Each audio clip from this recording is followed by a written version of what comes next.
Now you can do your own little experiment also to prove that heat is produced when electrical current passes through a metallic wire. For this, the things needed are a little of nichrome wire. Now from where to get nichrome wire? You can go to any electrical shop, especially the repair shop, they will have this wire for you. Then take 2 nails, of course nails can always be at home, or you can buy it from the hardware shop. Connect the 2 nails with the help of nichrome wire. Now from one end put a wire, this is a wire, and connect it to a switch, and the other one through a cell with the switch. Now when the switch is off, then you touch the wire. So by touching you will feel whether it is at room temperature or it is warm. So it will be at room temperature. Then you switch on and just for few seconds let the electric current pass, and then again make it off and now touch the wire. What will you find? It is hot. But take precaution that don't let the electrical current pass for a very long time, because if it passes through for a very long time, then it can have a very bad effect on your hand. It can even burn your hand. So what we find is that there are certain wires which get heated up, but they don't melt easily because they are strong.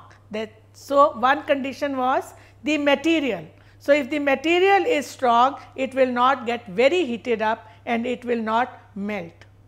But what about, say, let us say you take steel wool. If you remove or separate one strand of steel wool, then if you connect that between the 2 nails, you will find by electrical current it will get so heated up that it will melt because it is very thin. So thickness was also another important feature. So in this case what we find is that it could not withstand the electric current, and so it melted. Now from this comes the idea that what happens in the houses or the buildings. If the electric current comes in very large amount, what will happen? The wires, though they are of good material, they can get heated up. Not only they can get heated up, they can even create electrical fire, which can be very dangerous, because you cannot use water to control electrical fire, otherwise there will be electrocution.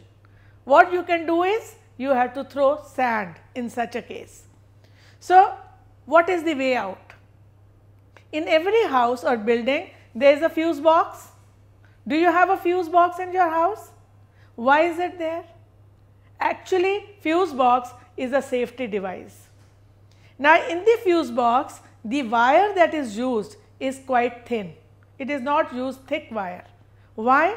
So that whenever there is excessive current, this will melt and there will be a fuse, and as a result the electrical circuit will break and the electrical current will not be supplied to the wires and your wires will be saved.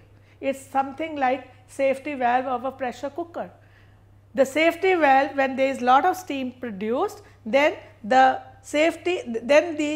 whistle comes out so that some of the steam can come out. So it is actually a safety device.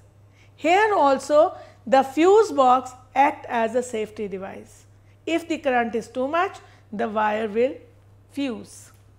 But these days what we use is MCB. MCB is miniature circuit breaker. In this case the wire does not have to melt or there is no fuse, but the switch gets turned off. So it is safer and considered much more convenient and better. So these days instead of fuse we use MCB in the houses and the buildings.